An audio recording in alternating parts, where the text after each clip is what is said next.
The Book of the Omega Protocol. All right, this is what I'm thinking, Dean began, doing his best to present his idea without it being a presentation. I need you, directing his gaze at Burke, to let me know if this satisfies what you had in mind. Like, want done. Sound good? Burke signaled his acknowledgement with a nod of his head. And you, Dean turning his head to Mel, you tell me why it won't work, why it will fail, why it's not a good idea. Mel was giving his good-to-go nod, hand gesture, and then some. He lived to do exactly that. All right, since we are all on the same page, let's get started. And with that, Dean stepped forward, facing the two men, both of them in his field of vision. Picture it's 100 years from now. They have released their dove, and they will need a way to know when he has returned. Dean paused briefly, scanned both of his colleagues' faces, getting the acknowledgement he was searching for. He moved on. Burke also made it clear this needs to be completely analog, self-contained and autonomous, but with a single human element that ultimately controls whether the seal is broken or not. Right? I couldn't have said it better myself. Burke encouraged his friend and contractor to continue. Cool. So there would always be at least one person in this chamber when the dove is released. Dean motioned to the small adjacent 4x8 chamber. When the dove is ready to re-enter the airlock, he will tap on a specific spot above us in the meadow. Go for signal. Dean barked into the walkie, and with that came through a very clear and very distinct tap. Yes, very clear and easy to recognize. I like it so far, Burke nodding approvingly. That tap will trigger these gears, setting into motion the ability for someone to open the airlock. Right, so after the signal, the gears start a 12-minute countdown. After 12 minutes, the collar on the airlock release lever. Dean walks over to the airlock release lever, doing his best, Vanna White directing their attention to the pin. Locked into place, will spring open. Dean manually triggered the spring action for proof of concept, and the airlock can be opened. Dean paused again, looked at both men and then back to Burke. So, does that fit what you're looking for? Yes, I like that it gives us time to decide if we should open it or not. Wouldn't want Satan or one of his minions being able to open it. I appreciate the cogwheel design, very smart. Nothing digital for the Dark Ones to manipulate, but what would stop one of Satan's minions from forcing Dove to open the airlock? Mel did his Mel thing, just kinda tossing the question to whomever would like to field it. We could have a secret knock kinda thing. 1 tap I'm good, 2 taps it's a trap. Sneaking a bit of Admiral Akbar in at the end. Yes, some variation on that would be perfect. Burke lent his stamp of approval, even if he didn't catch the Star Wars reference. But why even need the special knock or send the dove for that matter? Why any of this? Mel beginning to spiral, his skepticism too deep to be contained within him, spilling out and flooding the small chamber with his doubt and derision. I mean, God is all-knowing, right?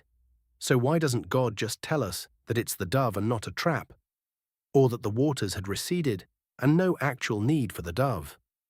Mel's questions directed at neither of the men beside him in particular, but more like a fire hose left unattended and spraying everywhere.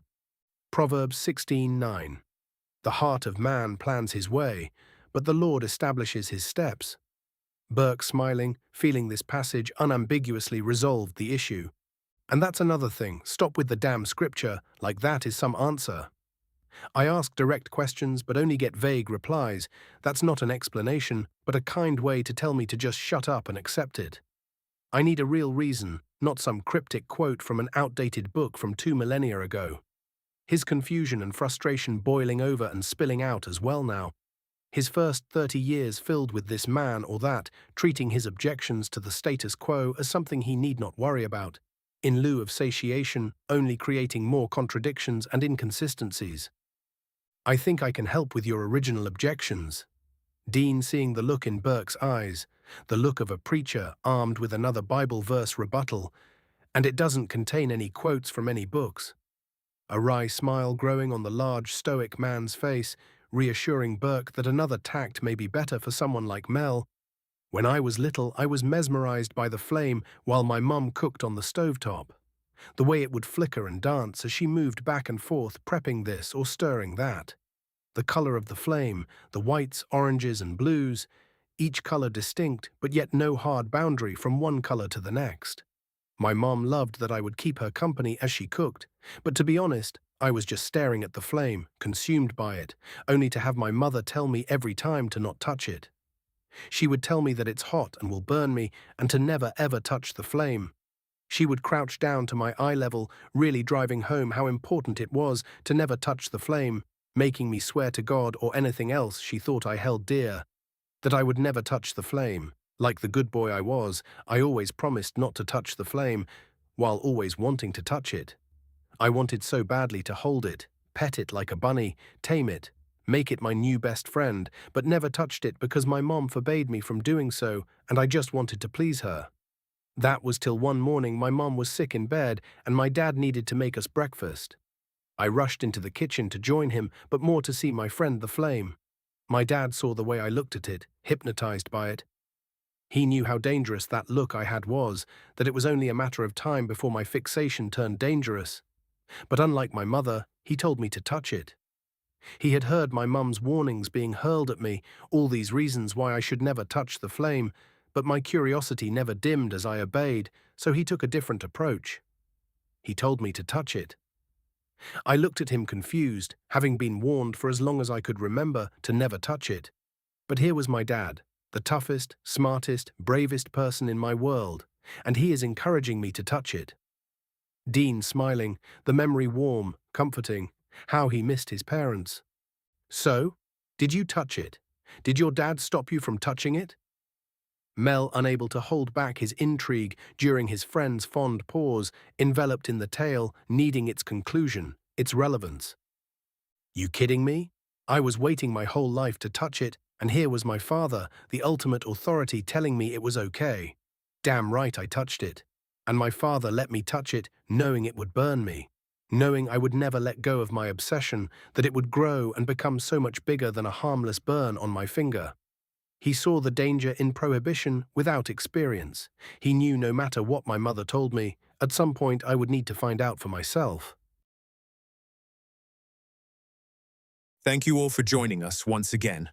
In this episode, we are treated to one of the very early days in the building of the Ark. We get to watch as 3 of the 4 founding fathers lay out what will one day become the Omega Protocol. We see how Dean, our original contractor and head of security, is attempting to solve some of Burke's security issues. Burke being our prophet and the man tasked with bringing this group together and building the Ark, all while Mel, the skeptic, questions each decision.